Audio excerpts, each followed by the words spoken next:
ভারত থেকে চোরাই পথে আসা চিনি ভর্তি 7টি ট্রাক জব্দ করেছে সিলেটের পুলিশ।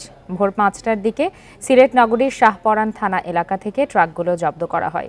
এ সময় 7 জনকে আটকও করা হয়েছে। পুলিশ জানায় চিনি বোঝাই ট্রাকগুলো হরিপুর থেকে সারিবদ্ধভাবে সিলেট শহরের দিকে যাচ্ছিল।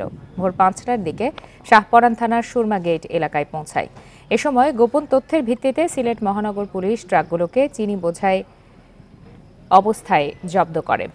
পালিয়ে যাওয়ার সময় পুলিশ ধাওয়া করে আরেকটি ট্রাক জব্দ করে। 7টি ট্রাকে 100 টনের বেশি চিনি রয়েছে বলে জানিয়েছে পুলিশ। জব্দকৃত চিনির আনুমানিক মূল্য প্রায় 1,20,00,000 টাকা।